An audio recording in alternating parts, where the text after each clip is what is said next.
Yo, welcome to this NS9 emergency podcast. I'm your host, Anthony DiNardo. With me, we got Jim Rosati. Jim Rosati doing part one of his duties tonight. What's up, Jim? Yeah, doubleheader tonight for me. So wasn't expecting to do an emergency podcast today, but here we are. Yeah, some news. We got something to talk about, and we were like, we can't really wait until really our next show to really discuss something like this would be Monday. So we were like, let's just hop on right now, have a quick emergency podcast. Especially since there's two things that happened today. Like it wasn't even one. And Jim, it's not even a holiday. I don't know what's happening. It's wild. Crazy. On a random Wednesday. Yep. All right, Ben. Well, let's talk about this. Of course, before we do, BetOnline is the world's most trusted betting platform and your number one source for online betting. From the earliest odds to in-game live betting online provides you with all the action and the ability to watch the games as they happen. With the largest selection of odds on everything from football, NBA and college basketball, NHL to UFC and MMA, head to BetOnline today to get on the action with America's most trusted site for online wagering. BetOnline, the game starts here. So, for this two-parter today, this doubleheader, part one, which, by the way, everyone, sorry, you got to buy tickets for both. We need the money. You know, this is the Pirates podcast. Bob Nutting, we're collecting tickets for both shows tonight. So we'll redeem the first tickets today. But, Jim, a hitting coach finally replaced. As we all know, Andy Haynes gone. Matt Hague comes in to be the hitting coach and a new pitching coach. Now, Justin Message was relieved of his duties. He was the bullpen coach. Something of note, not a bullpen coach. Assistant pitching coach was hired today. Sounds to me like, which Noah alluded to, there's probably something else coming as a bullpen coach. So just another hiring that happened. So where do you want to start? You want to start with the hitting coach? Yeah, let's just go chronological order. Sounds good. Yep. So what are your thoughts? Because I guess my initial, to set this up, it's been 6 weeks. It's been a month and a half. No hitting coach. Finally get one. And you could say, oh, this is the Pirates way. It's a no-namer. It's nothing. You know, what's your thoughts on that?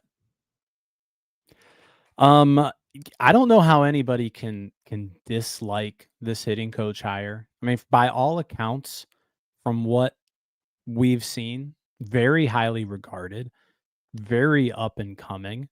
And not only that, like he's got ties to the club. I mean, you got Matt Hague coming in.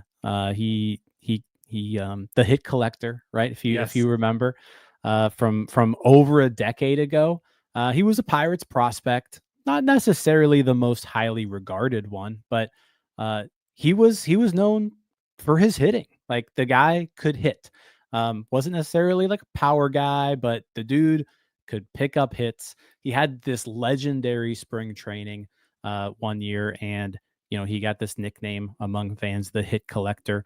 And he dabbled in the major leagues a little bit. It's not like he had much of a major league career. I think he had less than 100 plate appearances in the majors, but by all accounts, worked his way up. He was he was in Double-A as a coach for a while, promoted to Triple-A, promoted to assistant hitting coach for the Toronto Blue Jays at the major league level.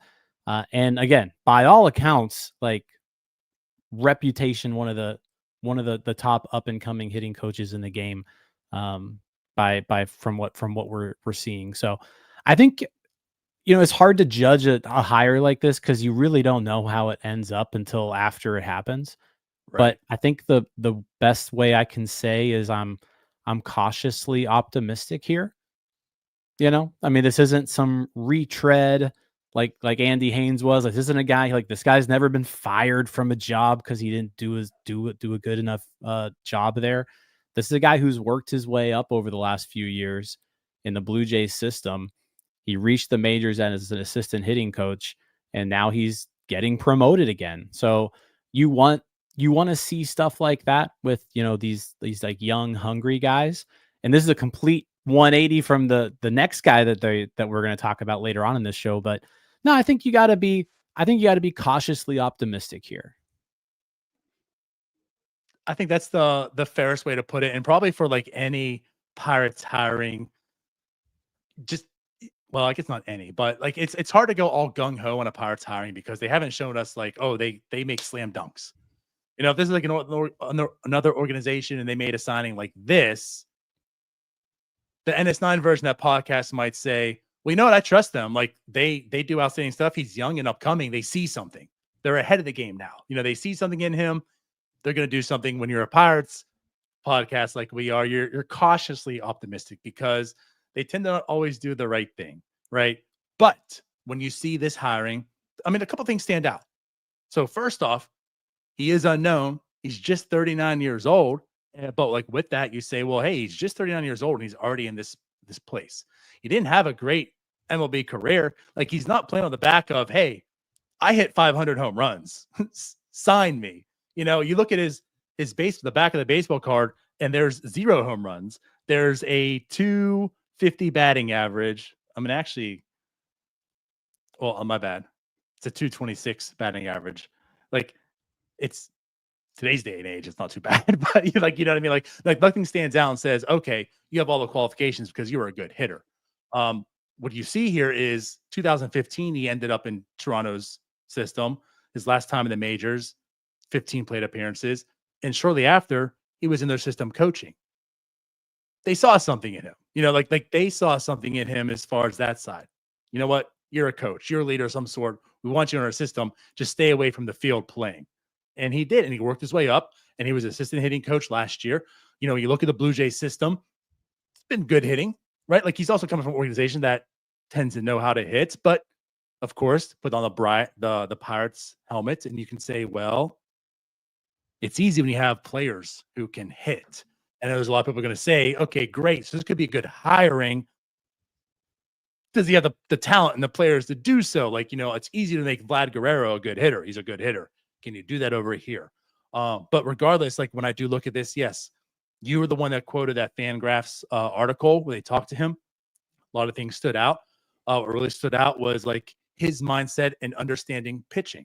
Like as a hitting coach, you should have a good understanding of pitching in today's day and age. And the thing that really stood out was he left the States, went to, was it Japan that he played in overseas? Now I don't know.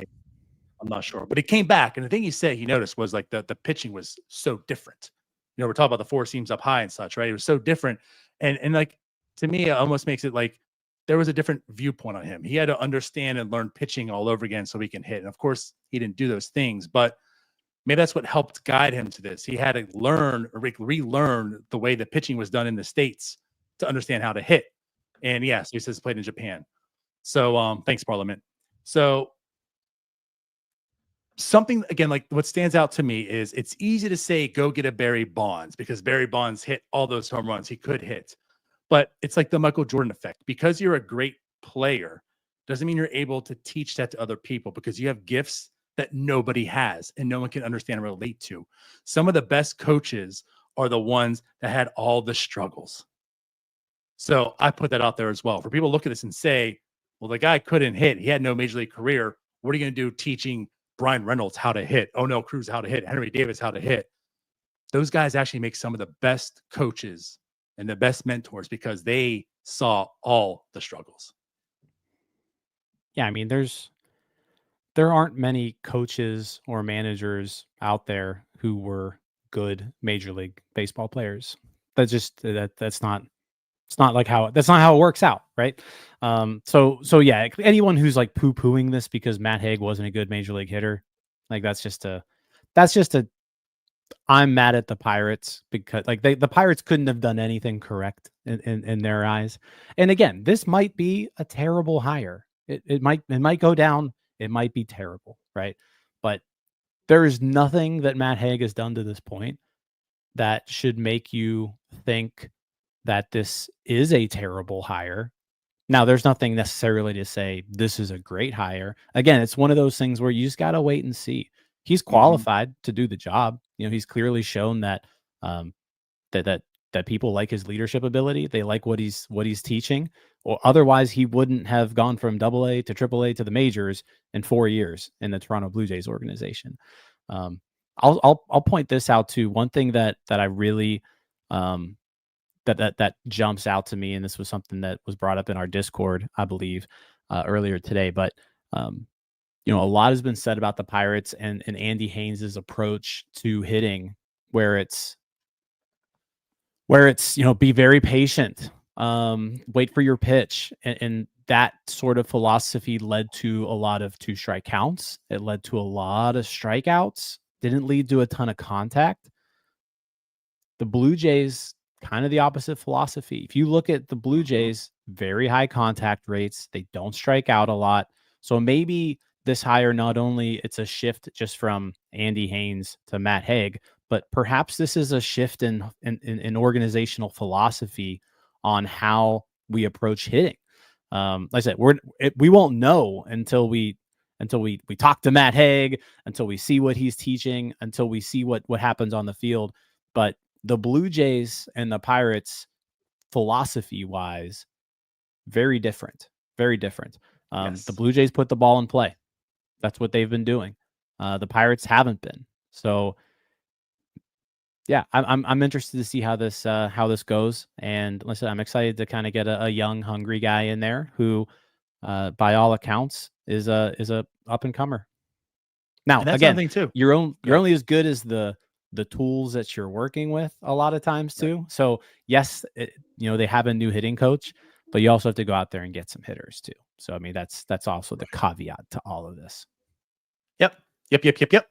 But yeah, I wanted to highlight that too. Like we just said, hungry. That's a word I used today also talking to someone. He is young. He's not an old statesman who's, I'm going to do it my way.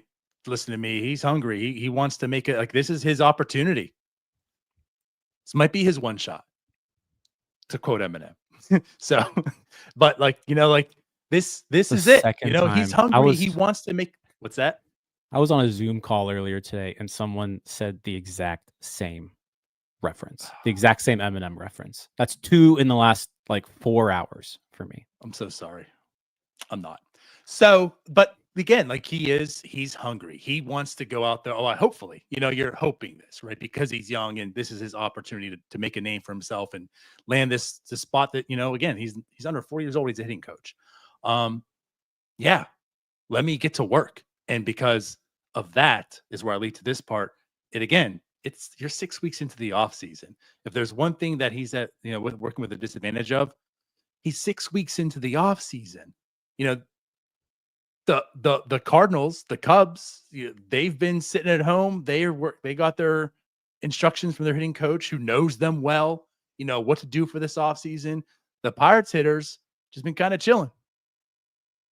I don't have a hitting coach. They're doing what they're doing, right? But they don't have a plan. They don't know what to work on for this offseason. They don't know what Matt Hague's going to do. So he has to come in and he has to learn all these players, get with them. And, he has to get to work right away. So, they're behind on the curve right now. So that's one thing about this, just to point out. But yeah. But again, like you said, cautiously optimistic. That's where I'm at. Yeah, I think that's where people should be right now. Cautiously optimistic.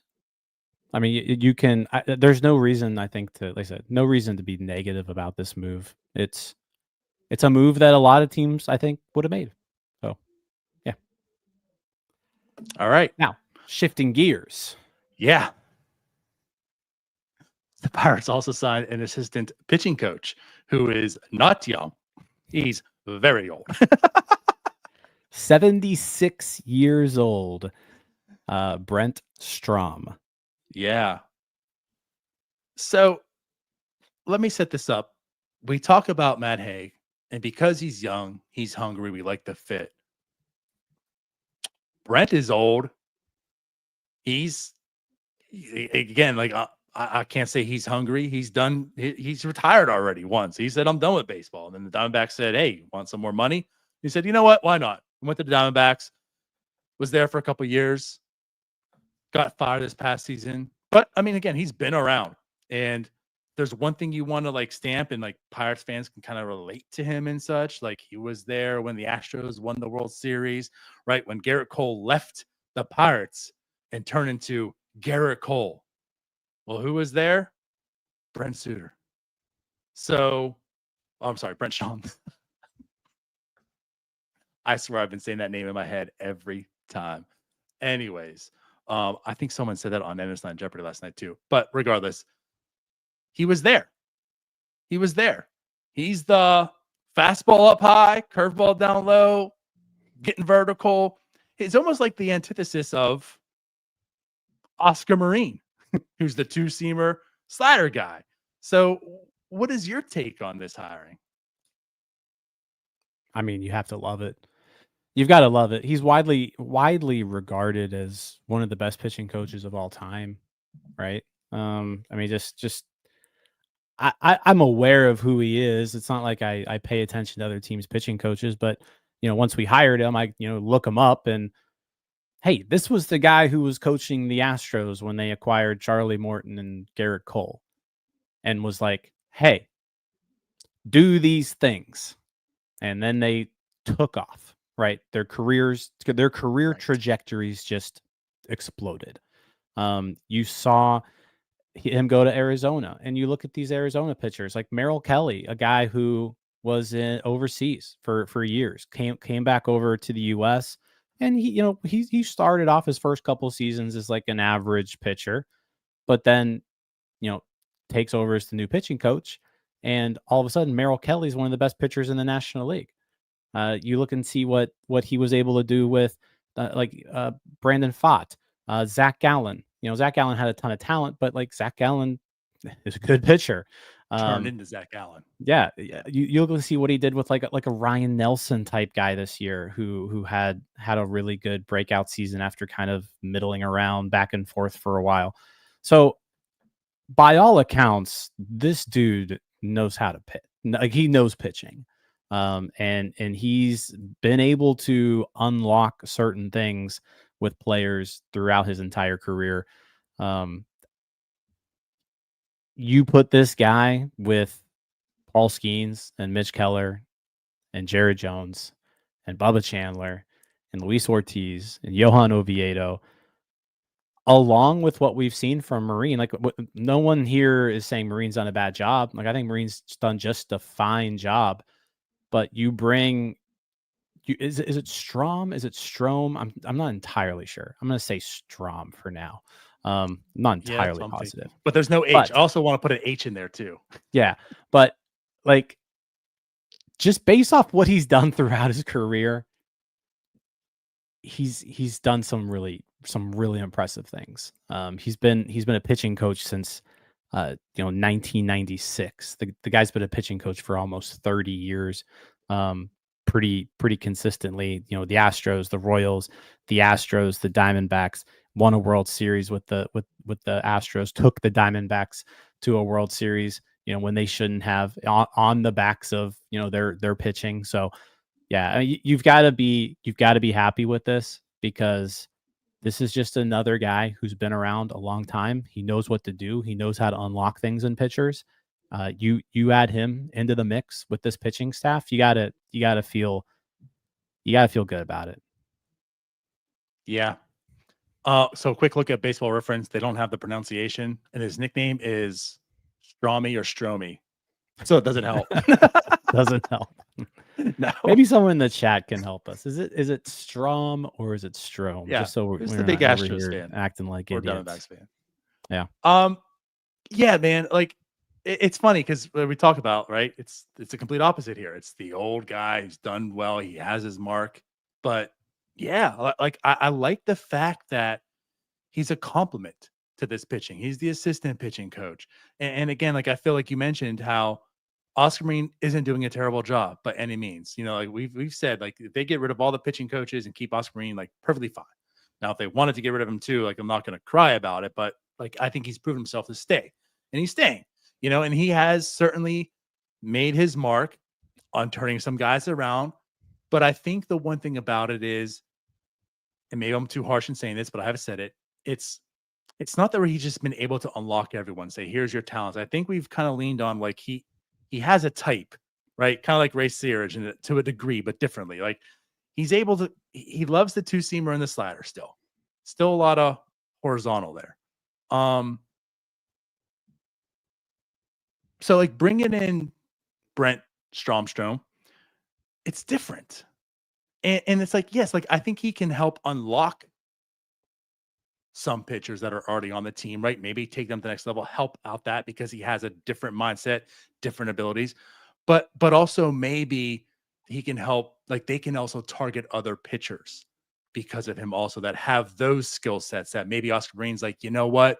Yes, he's good, but let's go after this guy because I know I can work with him. I can bring something out of him.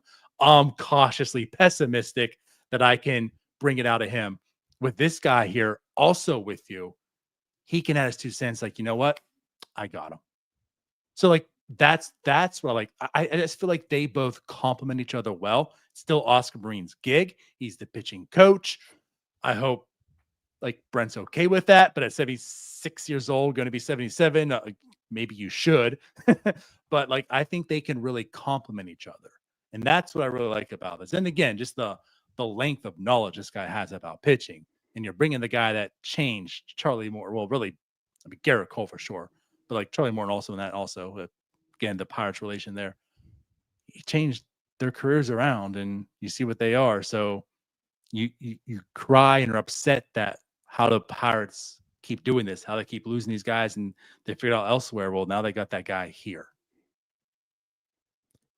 Yeah. And on top of that, like so for 30 years, he was also the co-director of the San Diego School of Baseball. So I wonder if there's a connection there too with Skeens and maybe Jared Jones. So like I wonder if he's like done something with them in their past. And so I wonder how much Paul Skeens has to do with this. I said he's 76. He's had himself a career. He could go retire. But maybe he's like, you know what? I want to work with this guy. That's the selling point here too, to bring somebody like this in is you get to work with Paul Skeens. Come on board. So maybe we should ask Brault. Yeah, that's true. Yeah, Brault may know who he is too. But yeah, I mean, you just think of all the pitchers that this guy has really developed. Like the Astros in particular.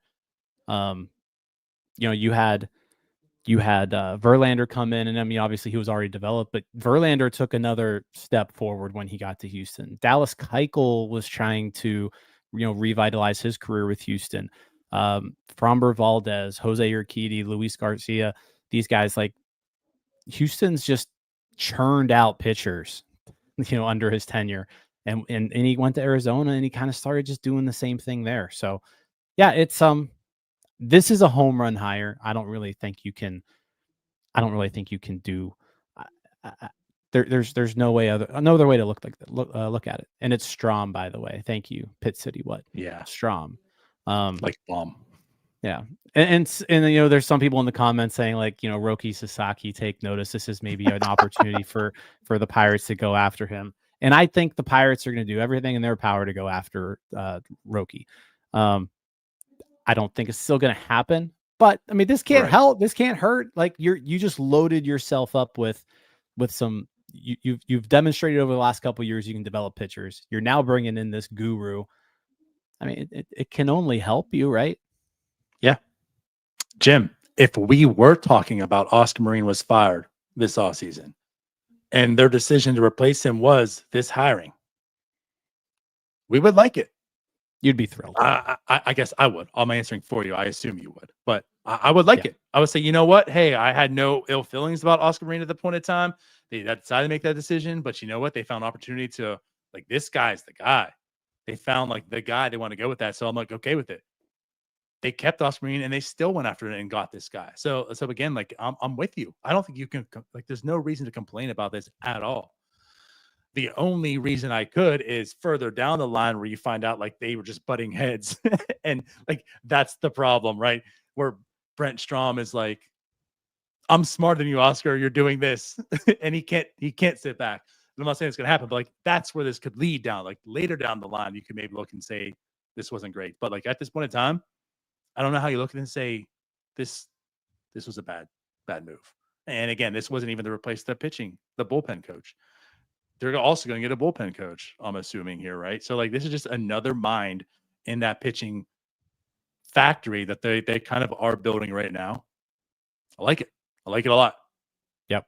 Yeah, I can't say enough good things about this signing. Mind you, one of the best baseball minds, pitching minds, you're the pitching guru you talk about. He has a 1.1 WAR for his pitching career. So again, wasn't a good pitcher. There you go. There it is. So I think that kind of wraps it up. What would you, if you were to give a grade on Matt Hague, what grade would you give it? It's so hard to. I'm putting you on the spot. Like this. If you're putting me on the spot, I'm gonna say it's a 10. I'm writing it in pencil. I'm not putting it in ink, and I'm gonna say it's a B-. That's where I'm at. I don't want to give it a C+ because that seems a little too pessimistic. It's not like the home run. It's not like, oh, we know what we're getting. This is an A. This is a B+. But there's certainly things to be optimistic about. So I'm right about there too. A B-. What about Brent Strom? Yeah, I mean, I don't know how you can give this anything but an A.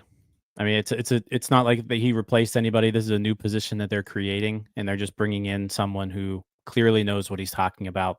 This is an A signing. Like it. Which Good stuff. Pirates don't have too many A signings, and this certainly seems like one. Yeah, they don't have too many A signings at all. So they definitely got this one right. You kind of brought up Roki. I mean, just free agents in general now too. Like this could be attractive for some. We need some bullpen help. Yeah. You know what? I've worked with Brent in the past. Let me come over to the Pittsburgh now. So I like it. Good stuff. Yep. Is that everything? That'll do it. Let's get out of here. Hop on in 1 hour and 15 minutes to see Jim and Doug talk to Jay Jaffe about Dave Parker and his possibility of entering the Hall of Fame.